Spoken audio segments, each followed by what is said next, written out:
Now, the majority of narcissists don't apologize. They just don't. It's like, why would I apologize for something if I didn't do anything wrong? Like, that's the whole idea is the narcissist doesn't want to feel wrong, right? Like, that's underlying. We've talked about this in so many videos, but I need you to understand an apology without changed behavior is manipulation. You see, when I went to therapy, I started off in EMDR therapy. I did 6 months in EMDR therapy. There was different things that we cleared.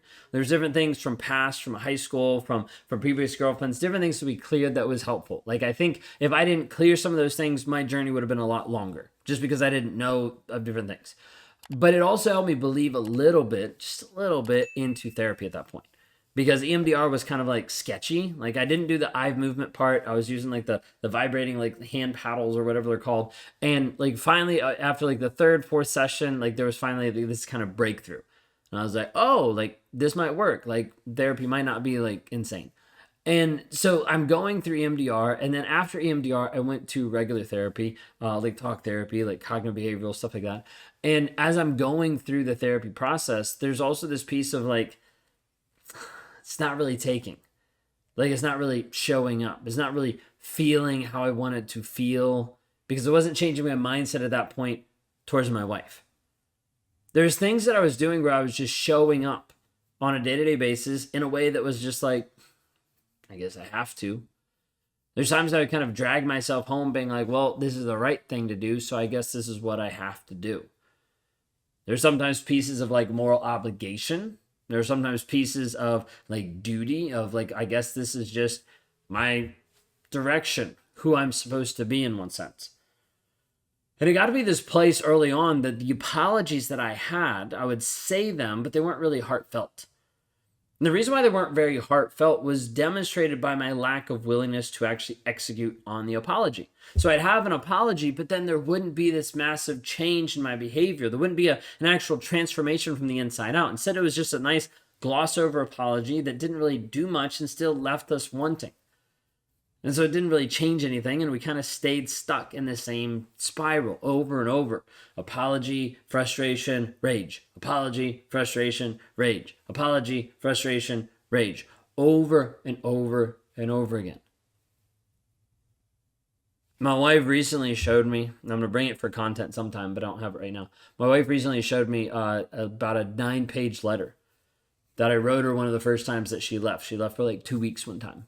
Just trying to get away, just trying to clear her head. Use it as like, hey, I'm going to go visit family. Like it was an easy excuse for everybody in one sense. And inside the letter, there's a bunch of quote unquote apologies. There's a bunch of places where I'm saying like, hey, I'm sorry. Like, hey, this is what happened. This is the reason why this happened. And as she reads it today, she's been like, I don't even know how I accepted this back then. She's like, because you're apologizing, but also blaming me at the same time. Like you're saying the right things, but then making sure that I know that it's my fault at the same time. And this is what you'll see a toxic person do over and over. Like try to be able to use an apology as a manipulative tool to be able to get you back, to be able to interact with you a certain way, to be able to get the relationship back onto status quo level so that he doesn't have to be concerned about you making him look bad by leaving him. This is a piece of what was going on. Part of the letter was a Hoover. Part of the letter was my attempt to reconnect, to establish, hey, we should still be together, and you should also know that the reason I treated you this way wasn't my fault. Do you see how toxic this is? Have any of you had this happen before? Maybe you've gotten your own 9-page letter. Maybe you've gotten your own handwritten apology or your own aspect of where he's trying to interact with you, and you're like, I don't really want this. But it seems like he's actually genuine this time. This is one of the hardest things that we'll see inside of the healing space when I'm working with clients is working with them and having them understand the toxicity. And they see it. They start to understand the things that are going on. And then halfway through, the narcissist will reach out and he'll be like, I'm sorry, I'm a changed person. And they're like, yeah, maybe this is the one. Maybe I should stop doing the work and, maybe I should give it a chance now. It's tough because I just want to like, grab them and be like, no, don't do it. So many times people that stop doing the daily work to grow and change themselves fall back into the same spiral because they don't see it anymore. They're not surrounding themselves with truth. And as a result, apologies that become manipulations are just other lies that they start to believe and swallow and admit to. The projection that he's put on them, the projection of the image that the narcissist mask that he puts on, of how he's changing his personality, all these different things happen, and it makes them doubt themselves, thinking, maybe I should let him back in. I'm like, no, don't do it. Some listen, and some is too late. But you need to understand a narcissist is going to apologize. Maybe not now, maybe he hasn't ever. But oftentimes in the relationship, there will be a pivotal moment where he'll have to apologize, not because he's wrong. He doesn't think he is. Not because he actually cares. He doesn't care about you. But he'll have to apologize because he realizes all the other tactics, all the other things that he's been doing over the past 2, 4, 20 years are kind of panning out. Like they're not working anymore. You're starting to catch on to his manipulative aspect. You're starting to understand the nuances of how he's treating you, of how he's interacting with you, of how he's sliding these passive-aggressive comments in to slowly erode your self-esteem, your confidence, how he's slowly taking away you of being the person that you're actually called to be. And this slip down the slippery slope doesn't happen overnight. It's a progression over a period of time. And until you get to a place of awakening, like until you get to a place where you actually see and understand the abuse that's going on, you will typically fall prey to his manipulation. You have to remember the narcissist, quote unquote, changes at the end. He's only doing this because all of the other tactics leading up to this no longer work. We see this all the time. We start working with clients and they start to heal. They start to grow. They start to develop. They start to stand up for themselves. And then the narcissist magically changes. And they're like, oh my gosh, it must be because of the work I'm doing. I'm like, it's not. He's changing because you're no longer manipulatable. And he's realizing, wait a second, all this stuff that I used to do doesn't work anymore. What do I do now?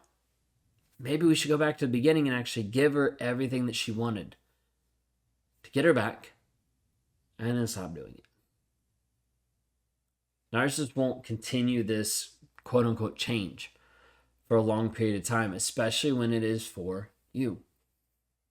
That's the thing that you have to understand. You can't change the narcissist, and even if you could, it wouldn't last forever because it'd be you imposing your reality onto him. Like, you need to understand the narcissist will not change for you, and if he does, it will be short-lived. Why? Because if he's modifying himself for another person, as soon as that image of you comes together, disappears, disintegrates, falls out of love, his drive does too. If the reason why he's supposedly changing or supposedly doing the work is you, just understand, probably won't last. Because anytime you base all of your drive and ideas and thoughts and feelings off of it being for another person, it won't last. We've seen it happen countless times. Hundreds and thousands of clients that we've worked with who've seen different instances of this over and over and over again. An apology without changed behavior is manipulation. This is why my wife left. Not just for the 2 weeks, but later for almost like 5 months. And she left, took her daughter, went out of state simply because of the fact that there was no true change. There's no development inside of me. There's no outpouring of how the therapy was working. I was just processing. I was processing a lot of internal stuff, but it wasn't manifesting in an external way. It wasn't showing her that I was actually committed. It wasn't showing and demonstrating that I actually cared. Instead, it was just same thing, different mask, the same thing, behavioral modification, same thing, these slight changes over and over and over again. How many of you right now are waiting for your narcissist to change? Please stop. You're not going to help you grow. You're not going to help your development. You're not going to find healing. Because you're waiting for this person to finally wake up and heal. The problem is you can't do it. And the problem is you can't force it. And the problem is you can't even be the person to help him heal because you're the person that he's abused. It doesn't work that way. You're just setting yourself up in a more vulnerable state for him to be able to manipulate you more and more with more lies of like, oh, please help me. Please don't leave me now. I'm finally doing the work. Now you want to leave me? Leave. Because if he's not willing to do the work on his own, he'll never do the work with you. He might pretend. He might give an image. He might put on a big show. But he has to be willing to actually pick up and do the work himself. Become a man on his own. Show up for himself regardless if you're there or not. The question is he willing to actually do that? If you're struggling with this today and you need help, please reach out. Go to rawmotivations.com/breakthrough. You can hear a short presentation I put together of how I work with clients, how I help you actually break free. There's an opportunity for you to put it together, a questionnaire, just so like I understand where you're coming from and if you're a good fit for some of the healing that we work through. Not everybody's a good fit. Some people are not ready to heal. Some people say they want it, but they actually aren't willing to put in the work. Healing takes work. It's not easy. If you put in the work on a consistent basis, you can be healed. The question is, what are you going to do? Reach out today. Go to rawmotivations.com/breakthrough.